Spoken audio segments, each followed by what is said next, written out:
Bem-vindo ao Estado da Arte. Esta edição é oferecida pela Secretaria de Cultura do Estado de São Paulo e pelo Instituto CPFL. Espero que você goste. Olá! Em meados do século XIX, cerca de 25% do orçamento dos Estados nacionais era destinado a gastos militares e 5% a programas sociais. Hoje, estes programas ultrapassam 50% das despesas e um resíduo sobra às Forças Armadas. O Estado militar se transformou num estado de bem-estar, e nos habituamos a pensar na seguridade social como uma conquista irreversível e cumulativa da civilização.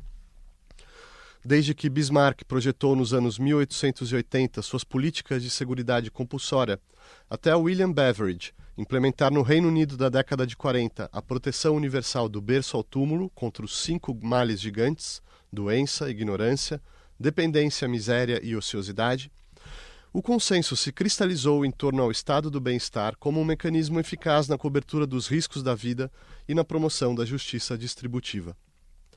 Entre o fim da Segunda Guerra e a crise do petróleo de 1973, a prosperidade, a igualdade e o pleno emprego estavam em harmonia e parecia estar em curso uma síntese ideal entre meritocracia e equidade, eficiência e solidariedade, como se o globo fosse envolvido por uma espécie de segunda natureza, ou providência, como sugere a nomenclatura francesa de Estado-providência, cada vez mais pródiga na concessão de padrões mínimos de renda, alimentação, saúde, habitação, educação, assegurados a todo cidadão, não como caridade, mas como direito político. Mas será? Se os marxistas sempre acusaram no modelo uma muleta social-democrata para acomodar os interesses do capital, os liberais veem nele a substituição da mão invisível do mercado por uma mão tentacular e tutelar. Um paternalismo incompatível com o desenvolvimento econômico e as liberdades pessoais, que acarreta o ônus da degeneração da responsabilidade individual, sem o bônus da redução da pobreza.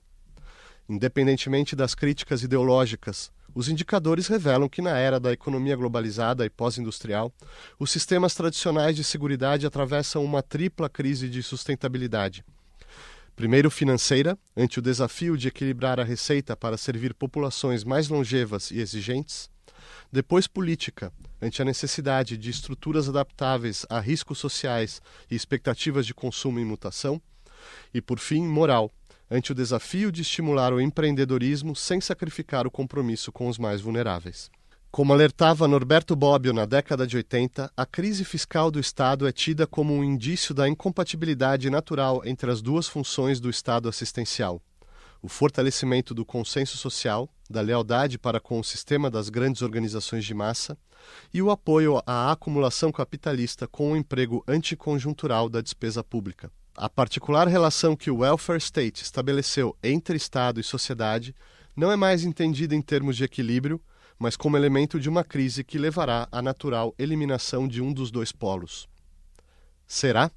Para discutir a origem e o destino do Estado de Bem-Estar Social, convidamos Célia Kestenetsky, professora do Instituto de Economia da Universidade Federal do Rio de Janeiro, Eduardo Gianetti, economista, escritor e filósofo, e Lígia Bahia, professora de Saúde Coletiva da Universidade Federal do Rio de Janeiro.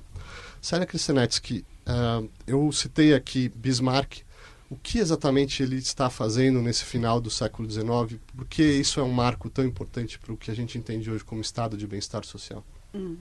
Então, a gente pode entender o Bismarck dentro do contexto da industrialização alemã, né, e de um projeto de unificação nacional sob a hegemonia da Prússia, né? E para esse projeto, o Bismarck, que é, digamos, o protagonista desse projeto, o protagonista político mais importante, né, ele imaginou, de alguma forma, tentar atrair o apoio da classe trabalhadora, que naquele momento, né, no final do século XIX, estava muito interessada nas propostas socialistas. O movimento socialista alemão estava crescendo de importância. E uma maneira que o Bismarck pensou de atrair, né, o apoio da classe trabalhadora a esse seu projeto de unificação nacional junto com a industrialização retardatária, que é um esforço forte que a Alemanha vai fazer, é criar um sistema de proteção social para esses trabalhadores. Ele, então, imaginou organizar seguros, né, seguros coletivos. Já havia algumas coisas desse tipo, uma sociedade de apoio mútuo, né, dos trabalhadores, mas ele propõe como um seguro compulsório, um seguro nacional, né, a organização de fundos que vão contar com a contribuição dos trabalhadores e dos empregadores para prover uma série de proteções a diferentes tipos de risco, né? E aí, inicialmente, os riscos que ele pensa em cobrir a partir desses seguros são os riscos de acidente de trabalho, os riscos de doença e o risco do envelhecimento, que são 3 problemas muito graves que podem comprometer, né, a capacidade dos trabalhadores gerarem renda e manterem as suas famílias, né?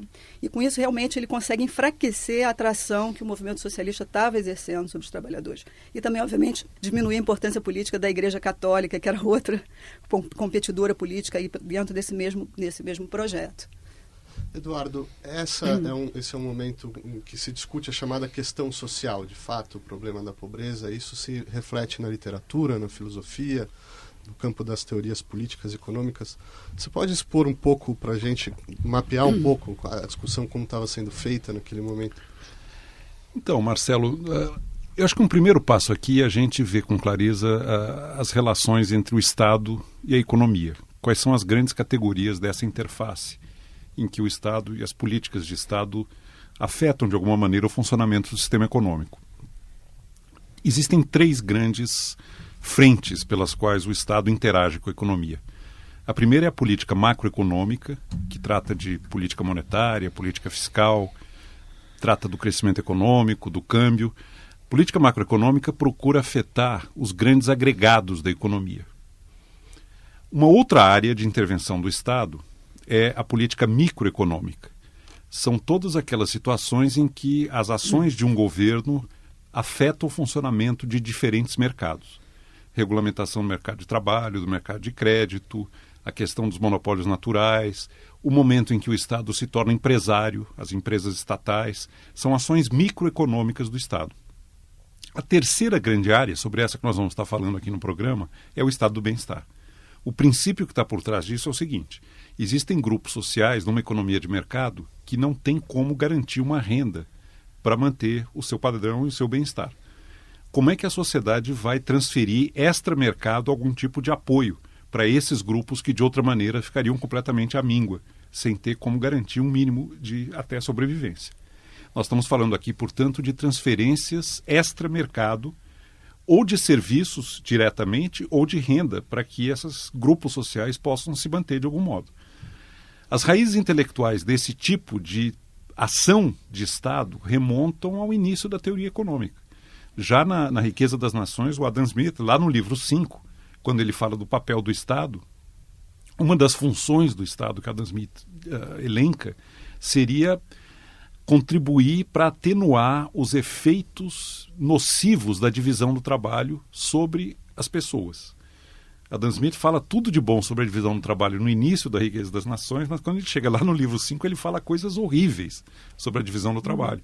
Que ela destrói a capacidade intelectual dos homens, que ela destrói o desprendimento, a capacidade de iniciativa. A pessoa vai ficando muito estreita e muito empobrecida. E ali o Adam Smith propõe que o Estado deveria atenuar isso, fazendo programas educacionais. Esses programas educacionais já são um embrião de estado do bem-estar. É uma transferência de serviços, de renda, extra-mercado para um grupo social que Adam Smith considerava muito prejudicado pelo avanço da divisão do trabalho. Esse processo depois ele ganha corpo com os utilitaristas, os economistas clássicos filiados ao pensamento de filosofia social utilitarista em inglês. Talvez a figura de proa nesse movimento foi Jeremy Bentham, que, entre outras coisas, propõe a criação de um Ministério da Saúde, coisa que não existia em nenhum lugar do mundo, para cuidar de questões ligadas à saúde pública, preventiva, saneamento, coisas que melhorariam coletivamente as condições de saúde. Então, embora as instituições do Estado do Bem-Estar só se configurem na Alemanha, século XIX, com Bismarck, o pensamento, as raízes intelectuais do Estado do Bem-Estar vêm de muito antes. E eu diria que o seu marco inaugural é realmente o pensamento dos utilitaristas, Bentham e John Stuart Mill.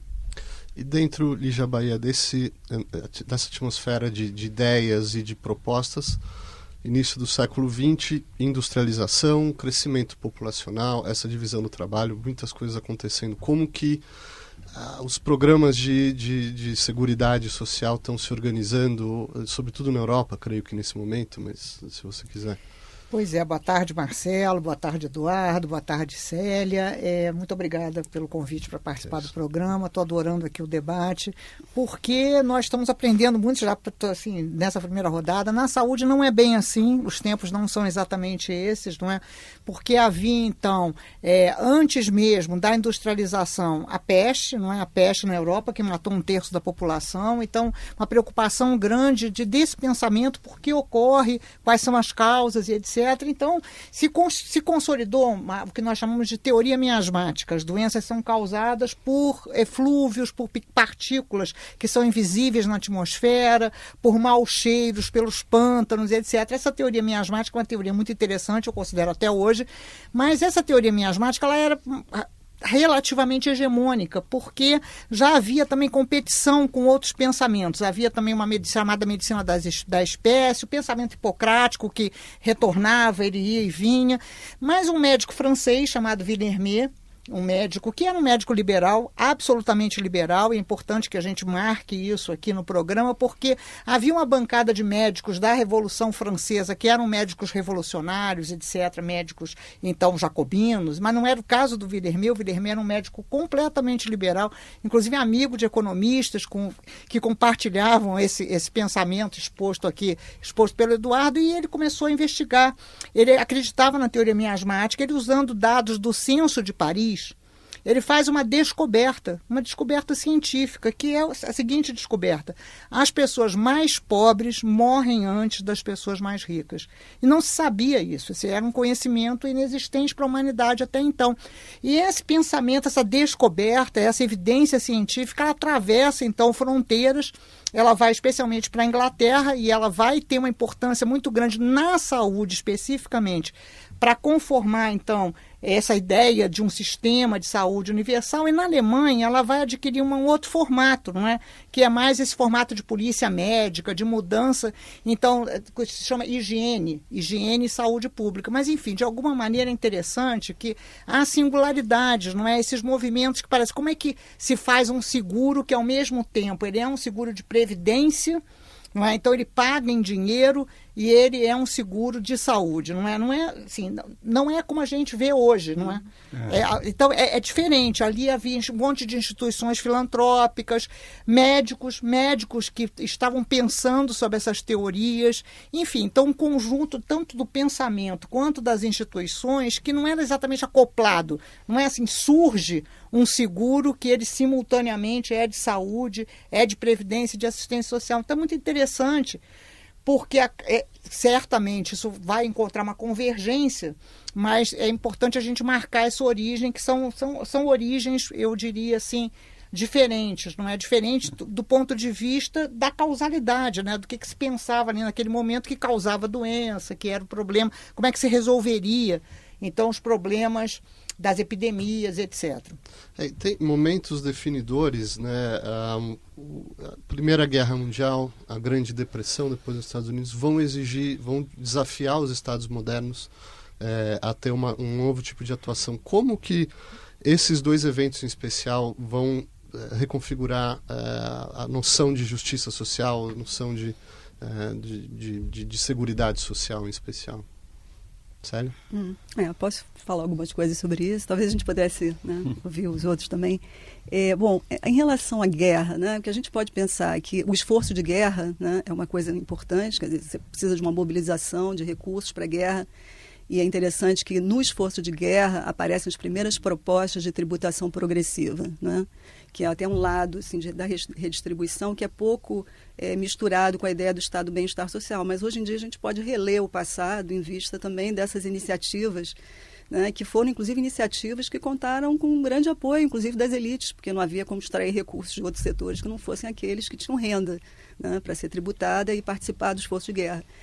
Você pode pensar também a questão da guerra como, quer dizer, não só o esforço de guerra, mas o fato de se mandar pessoas para a guerra, né, esses combatentes que retornam, né, quer dizer, quem serve para combater, né, para a guerra também tem direito, né, a exigir direitos sociais, né, e esses direitos sociais de fato vão ser exigidos de uma forma mais firme e vão também, eu acho que também gerar na sociedade um sentimento de solidariedade maior, né, em relação à necessidade do Estado cobrir certos riscos sociais que se tornam um pouco mais fortes, né, numa situação como essa. A Grande Depressão, claramente o problema é que você tem uma desaceleração econômica extremamente importante, que gera um desemprego absurdo, desconhecido até então, né, nessa dimensão. E aí pensar também essa questão da função social do Estado, né, como também tendo que incluir, por exemplo, a questão do seguro-desemprego, né, quer dizer, como você vai incorporar essas pessoas que enfim, foram de alguma forma excluídas, né, do nível de atividade econômica dada a Grande Depressão, e pensar então em programas sociais que de alguma forma compensem os riscos sociais que esses grupos, né, especificamente estão sofrendo. Esse período da Grande Depressão, que é um período, na verdade, que é parte do período do entre-guerras, é um período que você tem uma grande criação de novos programas sociais no mundo, e a presença, por exemplo, dos programas pensados pela social-democracia se torna mais importante aqui, né? A gente não mencionou a importância do liberalismo, né? Na Constituição, talvez, dos primeiros grandes programas sociais da Inglaterra, teve o social-liberalismo em inglês foi extremamente importante. A educação compulsória. Exatamente. A alimentação na escola, a educação compulsória, e algum dos primeiros seguro-desemprego do mundo foi criado no governo do Lloyd George, né? Então, você tem também essa questão que já precede esses momentos mais críticos de guerra e da Grande Depressão, que já vinha com uma tradição de montagem de programas sociais, né? Eduardo? Não, então, eu acho que a guerra, a depressão, no fundo, elas aceleram um processo que vem mais ou menos em câmera lenta. Uhum. E que eu acho interessante, Marcelo, colocar um pouco em perspectiva histórica como é que surge a ideia de que é função e dever do Estado transferir recursos para grupos vulneráveis. A primeira pergunta que seria interessante fazer é a seguinte: como é que esses grupos vulneráveis viviam antes da existência dessas transferências institucionais, que se transformam em direitos até? Uhum. Viviam basicamente por conta de duas instituições informais, que eram a caridade, principalmente religiosa, e a família extensa. Quando tinha uma pessoa deficiente, uma pessoa que perdia o emprego, uma pessoa idosa que perdia a capacidade de renda, quem bancava a vida dessa pessoa ou era a caridade, por mecanismo religioso, a lei dos pobres na Inglaterra era basicamente um mecanismo religioso de transferência, ou era a família extensa. A família extensa amparava nos seus marcos aqueles indivíduos que eram deficientes, que eram idosos, crianças que precisavam de apoio enquanto não entravam numa situação laboral. Ao longo do tempo foram se enfraquecendo as transferências via caridade, via família extensa, até porque a família extensa também começou a desaparecer, e isso foi em grande medida substituído por uma transferência extramercado institucionalizada por meio do processo político, pelo Estado. E Grande Depressão, guerras, são momentos em que se acelera esse caminho, essa narrativa, digamos, que foi trocando o que ocorria de forma razoavelmente espontânea pela igreja e pela família, por uma institucionalização que a passa a constituir direitos. Então, se você está desempregado, você tem direito a algum tipo de seguro que a sociedade oferece para que você tenha uma renda e não fique completamente à mercê e à míngua da caridade alheia. E foi uma troca. E nós vimos esse movimento avançar muito fortemente no século XX. Um dado muito curioso, só para completar esse raciocínio, é que o tamanho do Estado nas principais democracias ocidentais cresce dramaticamente durante as guerras e nunca volta depois da guerra ao que era anteriormente à guerra. Muito mais do que qualquer discussão teórica ou ideológica, o que realmente provocou o avanço do Estado, o tamanho do Estado, das transferências de renda que passam pelo Estado, foram os grandes cataclismas das duas guerras mundiais. Nunca mais voltou, depois da guerra, a ser o que era antes. A gente pode falar, porque a Célia ali já mencionou o modelo liberal, social-democrata, e nesse momento, darwinisticamente, vão se formando zonas ou escolas ou tipos de Estado social. Só para citar um estudo, me parece, pelo que eu entendo, é muito importante na área do Spin, Anderson fala em 3 mundos do capitalismo de welfare, e ele fala do modelo social-democrata, do modelo democrata-cristão, mais ali na Europa continental, do modelo liberal. Eu não sei se essa tipologia é a melhor, vocês podem criticar, mas será que a gente pode tentar definir um pouco os tipos, os modelos em geral que vão se definindo? Não, pois é, mas eu queria voltar um pouco a falar sobre a saúde, a especificidade da saúde nessa história. Tá e bem, que é muito importante, até porque a saúde é um grande problema, não é hoje? Não resolvido, talvez até porque não tenha sido resolvido mesmo. A gente precisa pensar sobre isso. Já visto Estados Unidos. Exatamente. Não é já visto Estados Unidos, já visto o mundo inteiro, no qual a população tem grandes críticas aos sistemas de saúde, sejam eles os sistemas do tipo, então, universal, como Spengler se classifica, seja ele do modelo meritocrático, seja ele nesse modelo residual, né? Há grandes críticas em relação ao sistema de saúde. Então, por quê? O que estava acontecendo naquele momento na saúde? Não é? Essa constatação que os mais pobres são mais doentes e morrem antes. E, portanto, precisava haver uma intervenção na população. Aí não é uma questão do risco ser desfamiliarizado ou não desfamiliarizado. É intervenção na cidade. Coletivo, né? Ação coletiva. Exatamente, completamente coletiva, e que essa ação na cidade, ela tinha efeitos sobre a saúde, que eram efeitos maravilhosos. Imagina que tinham mesmo, porque o que é você ter um sistema de saneamento que atravessou Paris, inclusive por dentro das ruas, que eram ruas das moradias dos ricos, não é? Então, essa compreensão da causalidade dos problemas de saúde, ela foi acompanhada por ações que foram ações muito radicais naquele momento de mudança completa da cidade, de mudança completa do modo de organização das instituições de saúde. Veja, porque havia uma compreensão que a industrialização, ao contrário desse senso comum que se tem hoje, que a industrialização melhora a saúde, a industrialização não estava melhorando a saúde, ao contrário, a industrialização estava piorando as condições de saúde. Então, a ideia é que a produção de riqueza, ela tem uma relação direta com a melhoria da saúde, ela estava clara ali naquele momento que não. Agora, veja que interessante, a gente em pleno século XXI ainda volta a debater isso da mesma maneira, mais ou menos assim. Então, 3 séculos depois, a gente... Posso fazer um parênteses, claro, complementar um pouco o que você falou, Lígia? A pobreza era invisível antes da urbanização e da industrialização. Isso, pois é. Ela estava muito disseminada no meio rural e não se tinha uma noção nítida, clara, impactante da extensão e da gravidade. Pois é, mas no momento em que urbaniza e industrializa, ela aparece com uma visibilidade que ela demandou respostas. Mas eu não sei se você sabe disso, Eduardo. Olha só, a tuberculose, ela era o principal problema de saúde naquele momento. Como é que ela é resolvida? Não é pelo remédio. Ela é resolvida só pela urbanização, quando abre a janela. Quando as casas, as pessoas deixam de morar no porão, as pessoas passam a morar em locais ventilados, simples assim. Quer dizer, então veja, então havia essa compreensão, não é? Que é importante que a gente marque, assim, eu quero enfatizar isso. E a ideia de que o modelo seria esse ou aquele, nem pensar, não é? O que se estava pensando não era como que vai se atender individualmente à saúde. As ações eram realmente populacionais naquele momento. Então, esse debate ele vai ser posterior.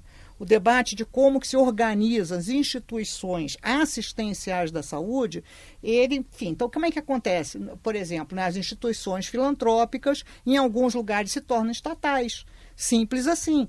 Em outros lugares, em outros modelos, não. As instituições filantrópicas permanecem filantrópicas, só que com outro caráter.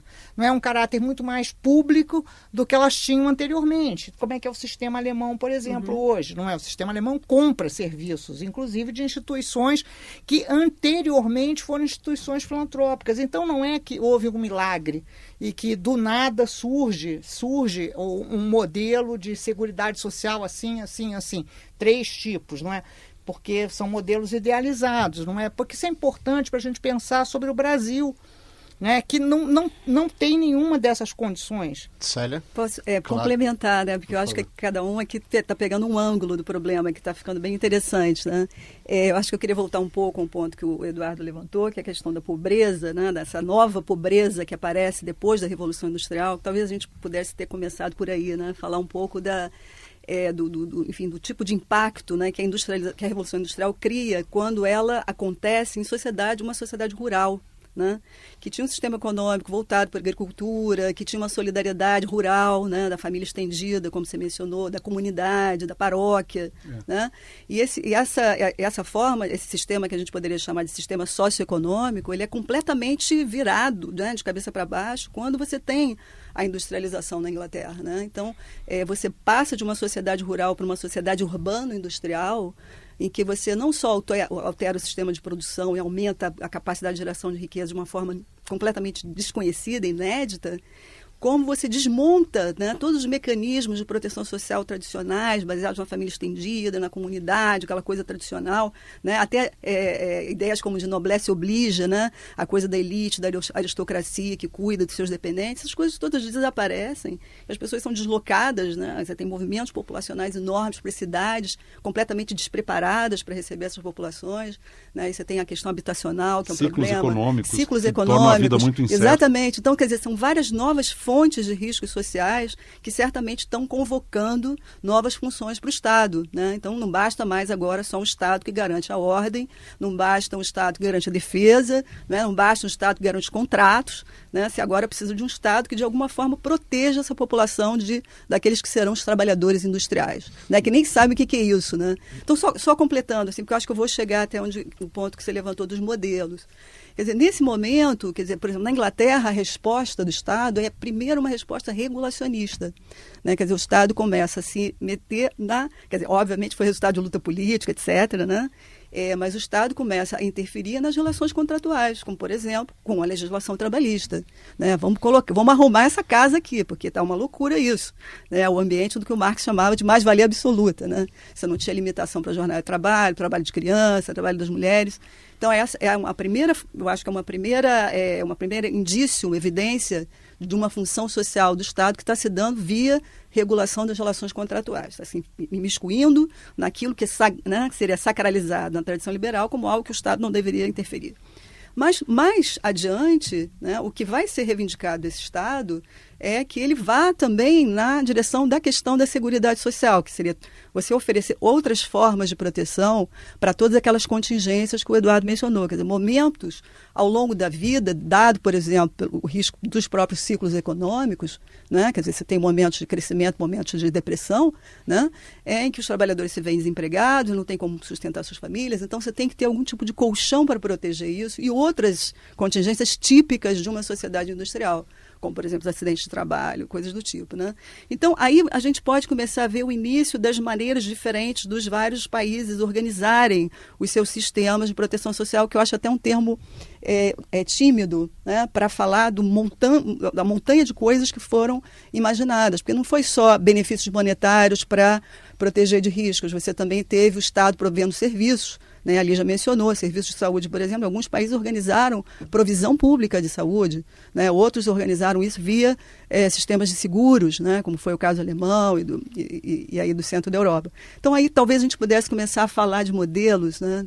Contra esse pano de fundo de uma história um pouquinho mais extensa. Né? Exato. Não, vamos continuar nesses modelos, mas também entender, Eduardo, por que o período pós-guerra é chamado pela literatura, né, que trata do tema, como um período glorioso, uma era de ouro, 30 anos de prosperidade do estado de bem-estar social. Por quê?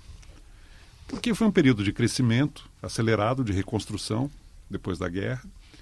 Um período em que se formou um enorme consenso no pensamento que orienta a política econômica, o chamado grande consenso keynesiano.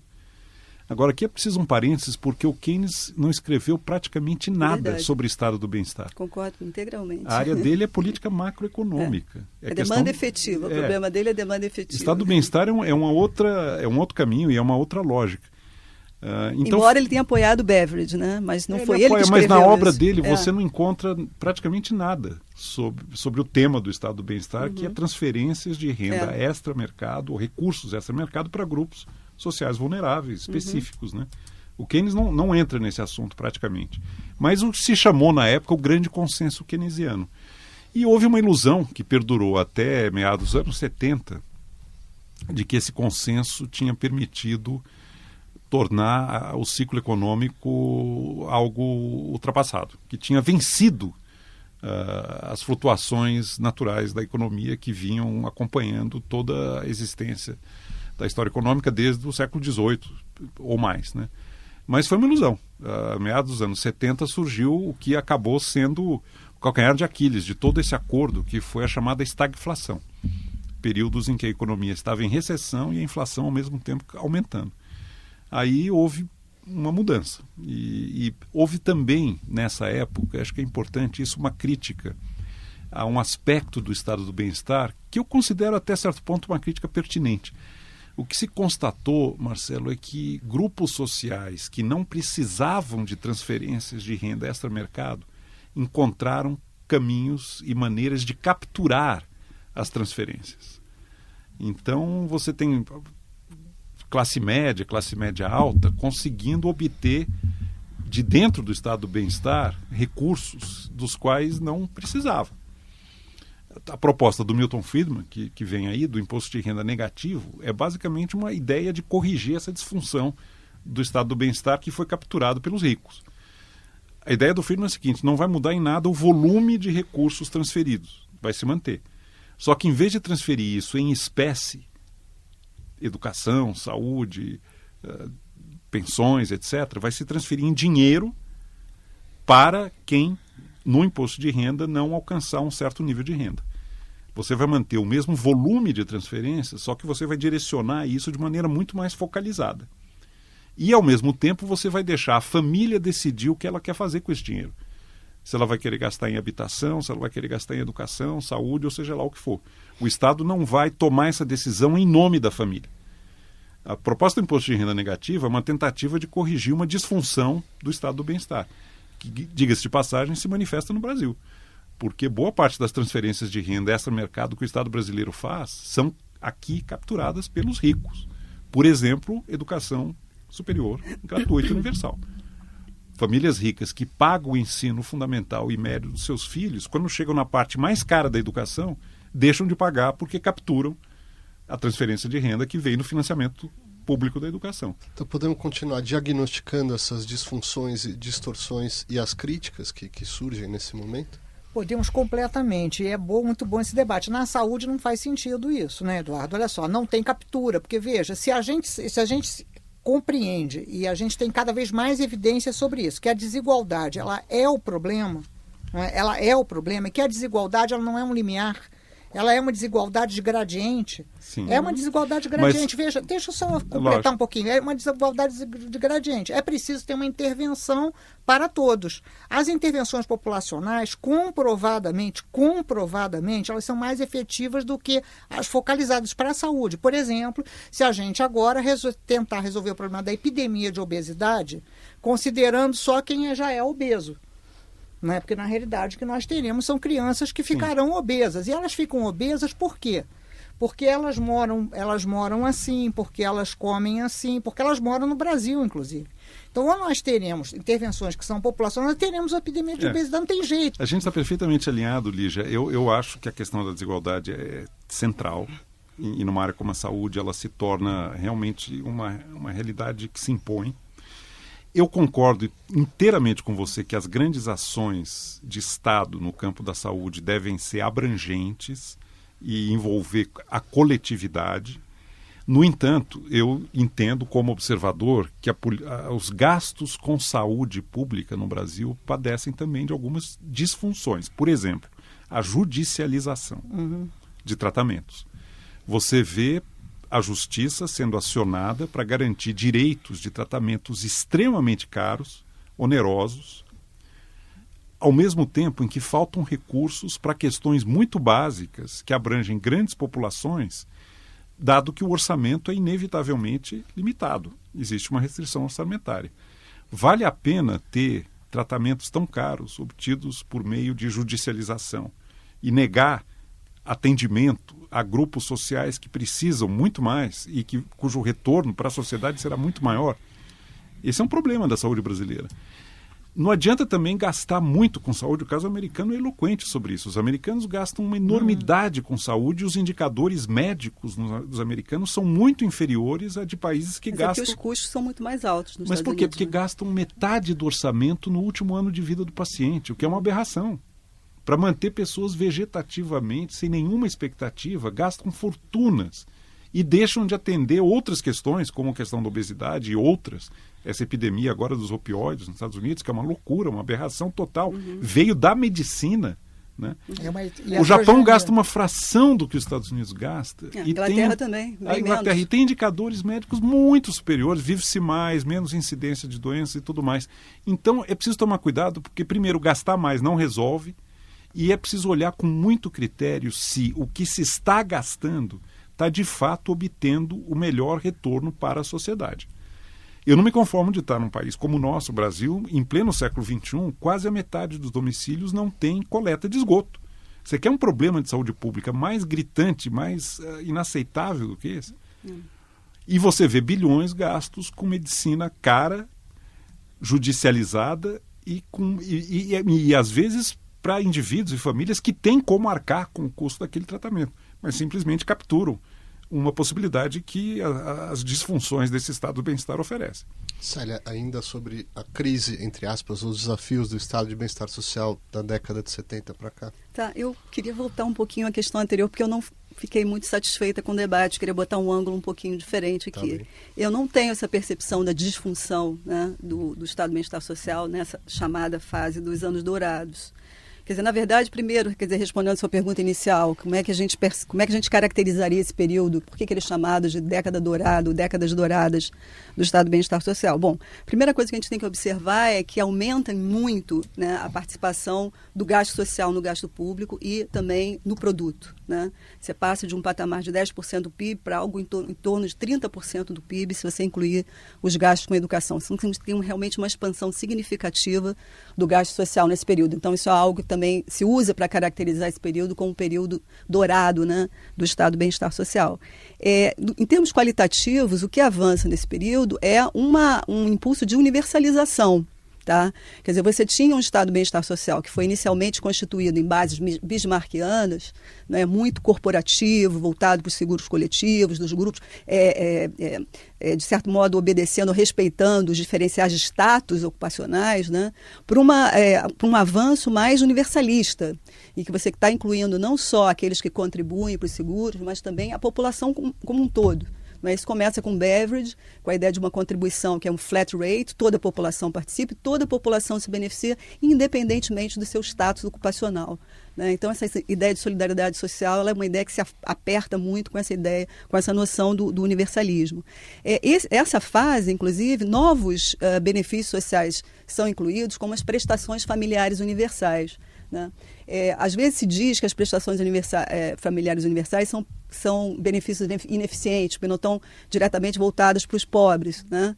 Mas existe toda uma justificativa econômica para isso, tá? Para não falar de solidariedade, de que é importante a classe média estar apoiando politicamente, financeiramente o estado do bem-estar social para que ele seja robusto financeiramente, mas existe também uma justificativa econômica com a ideia de que ter filhos é bom para a sociedade. Você está gerando uma externalidade social que pode estar sendo privadamente incorrida. Quer dizer, as famílias estão incorrendo nos custos de algo que é benéfico para a sociedade como um todo, né? Mais crianças com educação serão população ativa que vai ser capaz de sustentar uma população inativa, né? Então, também, a partir de uma visão estritamente econômica, né, é interessante que as prestações familiares sejam distribuídas para toda a população em função dessa ideia de que a população que está tendo filhos, ela está gerando externalidades sociais que são importantes para manter o bem-estar de um modo geral da população, né?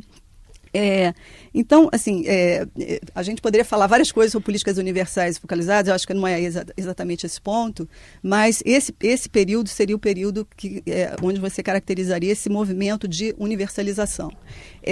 Bom, não está claro na literatura que tenha sido o estado do bem-estar social a causar a crise que acontece nos anos 70. Tá? Quer dizer, você teve os choques do petróleo, teve vários elementos exógenos, não é, que foram importantes para causar uma crise que passa a acontecer no final dos anos 70 e se estende ao longo da década de 80, e houve muita discussão sobre isso.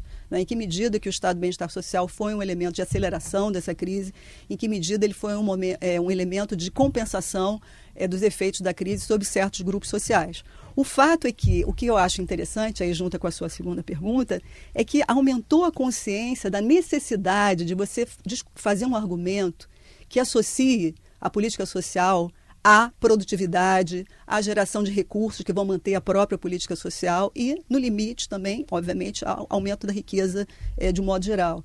Quer dizer, começou a aparecer na literatura e em propostas novas de refundação do estado do bem-estar social uma noção de que a política social ela pode ser vista como um investimento, né? Sobretudo na medida em que, por exemplo, você tem não só a garantia de renda das famílias, mas também você tem investimentos na área de serviços, como serviços de educação e saúde, que são essenciais para aumentar o capital humano. né? Então, você pode pensar no estado do bem-estar social como um elemento de apoio à expansão da produtividade agregada, né? Isso é bom para todo mundo e é bom também para o próprio estado do bem-estar social, porque você está aumentando a base fiscal sobre a qual você vai arrecadar para financiar essas próprias políticas, né? E podemos políticas que que vão ser importantes para reencontrar um equilíbrio social também num processo em que você está expandindo a geração de riqueza. Então, digamos, só já finalizando, essa fase em que você não tem esse consenso do crescimento que o Eduardo estava se referindo antes, né, que estava tudo crescendo, então a política social também podia crescer, né? Quer dizer, esse consenso do crescimento se perde a partir dos anos 80, mas aumenta a consciência da importância de você encontrar novas bases justificatórias para um esquema de solidariedade social como o welfare state, né? E nessas bases se incluem em que medida que o estado de bem-estar social pode ser um estado de bem-estar produtivista, né? Ser importante também para a geração de riqueza.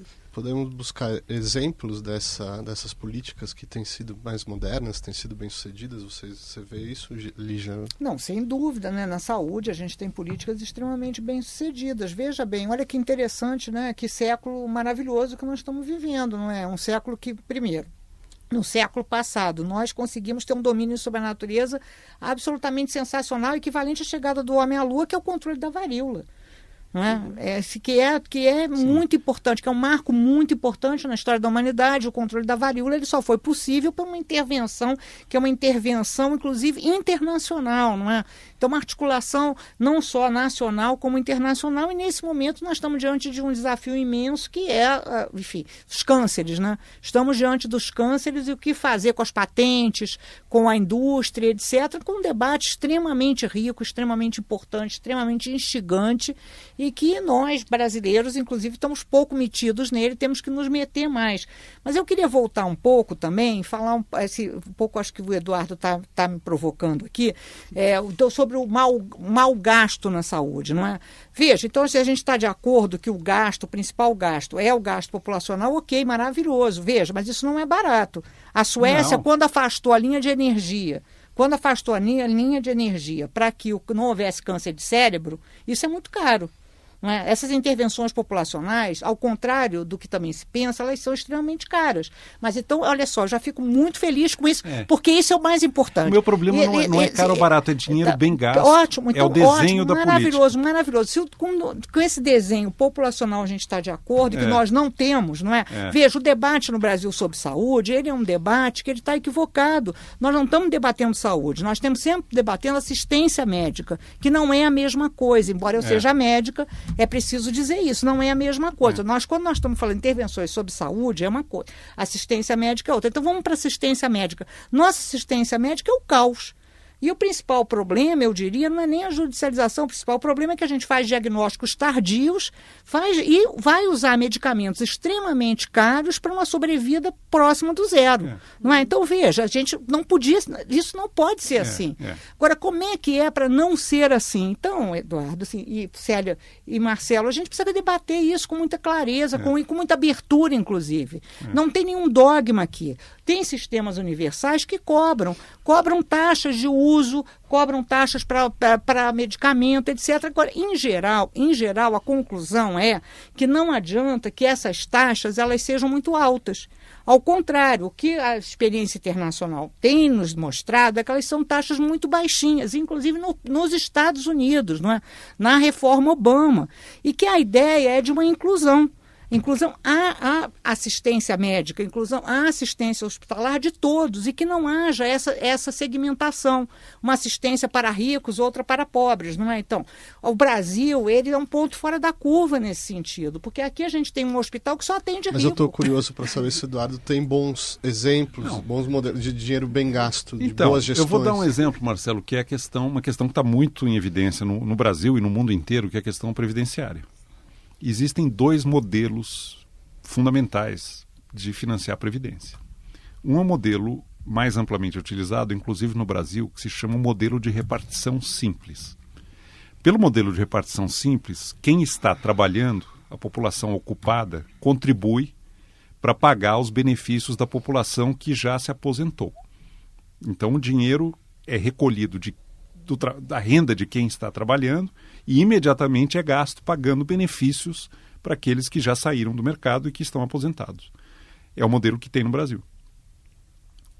Esse modelo ele fica muito deficitário quando a demografia começa a mudar rapidamente, quando vai envelhecendo a população.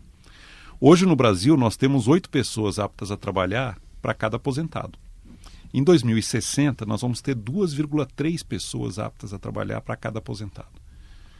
Então não vai dar para cobrir os benefícios de um contingente muito maior de aposentados com uma população minguante ocupada no mercado de trabalho. O modelo de repartição simples ele entra em crise quase que naturalmente à medida que termina o bônus demográfico. O outro modelo, que pioneiramente foi adotado no Chile, é o regime de capitalização, que é muito mais interessante por vários motivos e que funciona como? O cidadão, enquanto está trabalhando, faz uma contribuição previdenciária, que no caso do Chile é compulsória num certo mínimo. O cidadão não escolhe se vai ou não contribuir, ele obrigatoriamente contribui, mas ele constitui uma poupança previdenciária em nome dele, que é aplicada e que gera resultados ao longo do tempo. Quando ele se aposenta, ele vive do retorno das aplicações da poupança previdenciária que ele constituiu ao longo do seu ciclo de vida.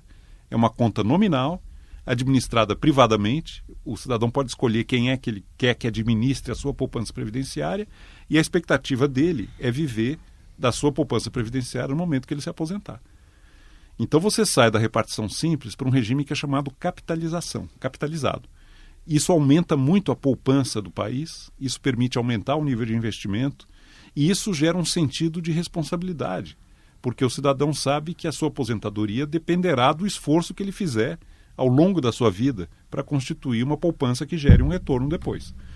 Ele pode, evidente, contribuir mais do que o mínimo definido pela lei, que é compulsório. Mas aí é uma poupança complementar. Mas a bola está com ele. Ele é o responsável. E isso aí é algo sustentável indefinidamente, ao contrário da repartição simples, que começa a dar muito problema quando muda a demografia. É o caso que o Brasil está vivendo hoje. Se hoje nós já gastamos 13% do PIB brasileiro com previdência, sendo um país jovem, gastamos como um país europeu maduro, como o Japão, até mais, em previdência, sendo um país jovem, imagina como nós estaremos. Não estaremos no momento em que a demografia não estiver mais ao nosso lado e tivermos um enorme contingente de idosos na população. Nós vamos estar gastando todo o orçamento público no Brasil só para pagar a previdência, se continuar no caminho que está. Só para completar a resposta, o ideal é o modelo capitalizado. O problema é que é muito caro você transitar do modelo de repartição simples para o modelo de capitalização. Por quê? Porque durante algum tempo, quem está contribuindo não vai estar gerando recurso para pagar o aposentado, e sim para gerar a sua poupança, e você vai ter que continuar pagando os aposentados, que não vão estar sendo financiados por quem está trabalhando. Como é que você financia essa transição? É muito cara essa conta. Nós estamos falando de dezenas de bilhões de dólares, centenas de bilhões de reais, para pagar essa transição. Seria uma boa utilização dos recursos de uma boa e bem desenhada privatização no Brasil. Usar esse recurso para fazer a transição da repartição simples para a capitalização. Perfeito. Vamos fazer uma rodada final. Posso só complementar um pouco, porque você fez uma pergunta sobre super sinteticamente. Você falou sobre exemplos de políticas sociais produtivistas, né? Então, eu acho que a gente não falou ainda sobre isso, né? Na verdade, existe uma nova proposta de Estado de Bem-Estar Social que já está implementada, né, nos países do norte da Europa, que é a perspectiva do investimento social, que é a ideia do Estado gastar bastante recurso, por exemplo, com educação continuada, educação desde a tenra infância, educação infantil, até a educação ao longo de toda a vida ativa, né, do trabalhador, e políticas ativas de mercado de trabalho. Aqui você tem que pensar nos programas de treinamento e retreinamento dos trabalhadores, e vários serviços, como, por exemplo, serviços de cuidado, né, para crianças pequenas, para idosos, que permitem às mulheres aumentar a sua participação econômica. Qual é a coisa interessante disso, falando bem rapidamente? É que o ponto que o Eduardo levanta, que é muito importante, que é que você tem uma população ativa, não é, que está, em relação à população inativa, crescendo muito menos. Quer dizer, a população inativa está crescendo num ritmo muito superior à população ativa. Então, você tem a questão de como é que você vai sustentar essa população inativa. Na cabeça desses caras que formularam essa nova ideia, a solução para esse problema, em vez de ser uma solução atuarial, ela é uma solução que está investindo no aumento da produtividade agregada. Quer dizer, você quer garantir um aumento da taxa de fecundidade da população. Para fazer isso, é importantíssimo você ter creches, licenças parentais, que são essas políticas que eu falei para você, que são as políticas produtivistas, de modo a que aqui as contribuições dos ativos, elas aumentem e o número deles também, porque você está começando a reverter a questão da queda das taxas de fecundidade populacionais. A produtividade de filhos, né? Filhos e a qualidade desses filhos. Exatamente assim, é um ponto que o Gunnar Myrdal falou lá nos anos 30 e os dinamarqueses e suecos estão fazendo agora. Quer dizer, estão aumentando a quantidade de gente e aumentando a qualidade, digamos assim, dessa população, investindo em capital humano. Isso é o estado do bem-estar social moderno, contemporâneo. Tá? Quer dizer, você está pensando não só no balanço de custo-benefício, mas como que você pode aumentar a produtividade agregada para continuar garantindo níveis elevados de bem-estar social para toda a população. Rodada Obrigada. Final, Lígia, Rodada acho final. que a gente pode falar sobre o futuro do estado de bem-estar social. Se vocês puderem, cada um colocar ali o seu diagnóstico, prognóstico, expectativas, etc. Eu posso. Eu acho que a gente pode ter uma visão pessimista, porque na realidade não tem mais emprego, não tem previdência, não tem estado de bem-estar social, todos vão trabalhar no Uber, ou então no Deliveroo, ou então alguma coisa assim, que é o caso, por exemplo, de que nós estamos aqui com pessoas que não têm emprego formal. Meus filhos, uma tem um emprego formal, mas trabalha mais em 4 empregos. E o meu outro filho também não tem carteira assinada, enfim. Então, veja, é isso. Não é? Você vai ser a previdência social deles. Eles já estão... Vai voltar a família extensa. Eu tenho uma filha ultra competente, ultra competitiva no mercado de trabalho que já está no 10º emprego. Veja, então é isso, não é? Então isso está ótimo, isso é porque ela é uma maravilha de ser humano. Não tem carreira, etc, etc. E mais ou menos isso que está acontecendo no mundo inteiro. E no Brasil é mais dramático, nós já sabemos por que, não precisamos explicar para os nossos ouvintes por que tudo isso no Brasil é mais dramático. Então essa é uma visão pessimista, acho que... E aí isso, na realidade, todos os sistemas de bem-estar social estão assentados nessa base, não é? Do emprego, do trabalho, e se não tem mais isso, como é que será, não é? Então acho que é um debate que nós temos que abrir num próximo programa. Mas eu tenho uma visão otimista, não é? Que na realidade o que nós precisamos é de vida ativa. Para a saúde, o conceito hoje é de vida ativa. Esse conceito de inatividade, ele é péssimo, né? Nós queremos idosos que sejam ativos, inclusive idosos que trabalhem. Não é? É preciso, inclusive, incluir os idosos no mercado de trabalho. Então, isso é um desafio enorme e que nos leva, assim, como pensar esse mundo, esse outro mundo, não é? Não é um mundo do homem que trabalha, não é um mundo da mulher que tem uma educação num grau tal que trabalha, mas é um mundo no qual todos trabalham. E que as atividades, então, que são consideradas produtivas e improdutivas, essa fronteira entre atividade produtiva e improdutiva, inclusive para as mulheres, ela se modifica radicalmente. Tem um debate de renda mínima, um debate internacional de renda mínima que é muito importante e que no Brasil ele está muito mal parado e que nós temos que participar desse debate. Eu diria assim que é muito importante que a gente continue aqui, que a gente aprofunde nosso conhecimento, que a gente vá em frente na saúde. Enfim, qual é o panorama na saúde? O panorama na saúde, por um lado, é muito positivo, porque os sistemas de bem-estar social avançam com a entrada dos Estados Unidos. Né? Os Estados Unidos hoje têm um sistema de saúde universal e isso é espetacular. E se a China cumprir sua promessa de ter também um sistema de saúde universal, e mais ainda, se a Índia cumpre sua promessa de também ter um sistema de saúde universal, então a gente avança nessa direção, embora no Brasil a gente esteja completamente na contramão. A gente está num processo intenso de privatização. Eduardo? Eu entendo que o grande desafio civilizatório brasileiro é a questão da desigualdade. Nós convivemos com uma desigualdade abissal que se reflete na saúde, na educação, no mercado de trabalho, nas chances de realização pessoal e com a qual nós não podemos mais transigir. Agora, como é que se corrige uma desigualdade secular tão estrutural quanto essa que vem acompanhando a experiência brasileira desde sempre? Eu entendo, e aí para mim é o grande princípio norteador de um bom estado do bem-estar no Brasil, que a função primordial do setor público do Estado é garantir igualdade de oportunidades. É garantir para cada criança que nasça nesse país as chances de desenvolver e se capacitar para que ela possa realizar ao longo da sua vida o seu melhor.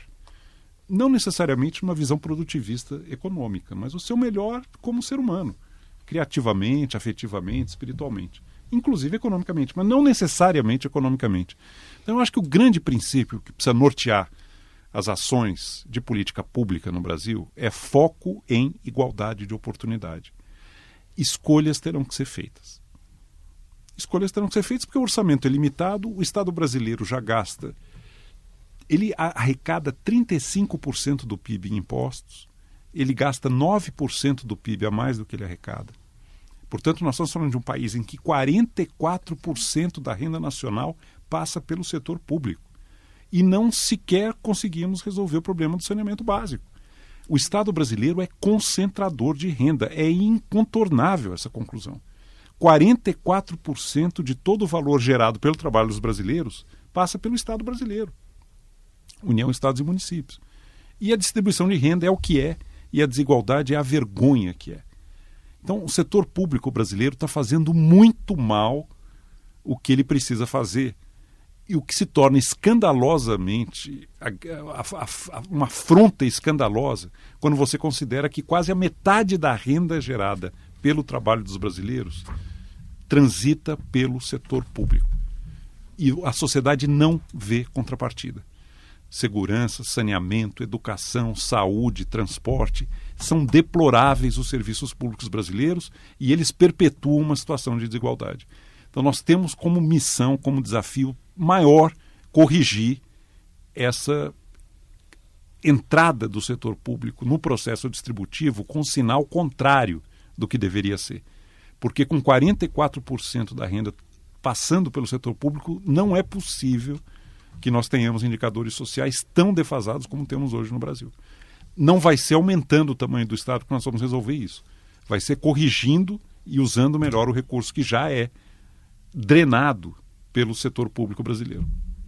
Célia? Bom, vou falar rapidamente, acho que eu gastei bastante tempo aí já. Bom, eu concordo completamente com o Eduardo de que o maior problema brasileiro é a desigualdade, né? E realmente nós somos campeões mundiais ainda, apesar de todo o esforço que a gente fez na última década de redução significativa da desigualdade, dado o passado, foi significativa, mas a gente ainda nem conseguiu fazer cosquinha nisso, né? Quer dizer, a gente ainda tem uma desigualdade que assim, a gente convive nesse país com vários países, né? Com um nível de segregação, de segmentação do bem-estar que é um escândalo internacional.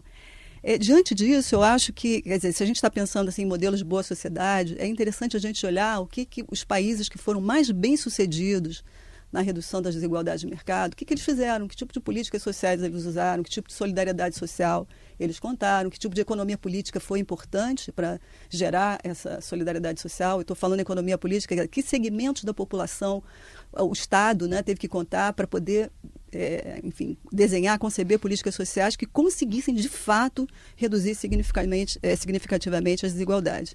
Isso existe no mundo, né? Quer dizer, existem experiências muito bem sucedidas desse ponto de vista. Normalmente, quando a gente fala do caso brasileiro, a gente usa como espelho os Estados Unidos, o Chile e tal. Tem coisa muito melhor, que foi feita de forma muito mais competente. Né? Se você olhar o que, por exemplo, os países do norte da Europa fazem, são países capitalistas que se envolveram plenamente com a globalização. A população é satisfeita com a globalização, tem surveys mostrando que as pessoas estão muito satisfeitas com a globalização, uma economia de serviços, ou seja, todos os elementos que poderiam gerar algum tipo de distopia ou de desconforto, né, em relação à forma como a sociedade está concebida, ao contrário, né, mostra uma adesão da população a esses elementos, economia de serviço, economia digital, globalização. Por quê?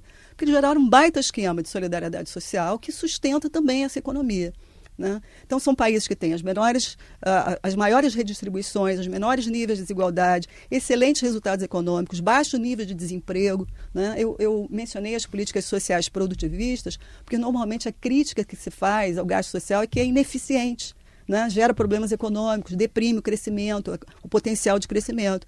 O que esses países fizeram foi criar políticas sociais que implantam noções importantíssimas de justiça social ao mesmo tempo em que promovem crescimento econômico. Né? Então, eu acho que a gente pode olhar um pouco isso, essa experiência internacional que mostra para a gente modelos que, para o caso brasileiro, seriam absolutamente essenciais, dado o nosso nível de desigualdade. Se esses foram os que foram melhor na redução das desigualdades, por que não olhar o que esses países fizeram? Né? Excelente, obrigado, Célia Cristianetti. Por hoje é só. Obrigado, Lígia Bahia, Eduardo e Janete. Marcelo. Foi obrigado ótimo por ouvir. Até a próxima edição.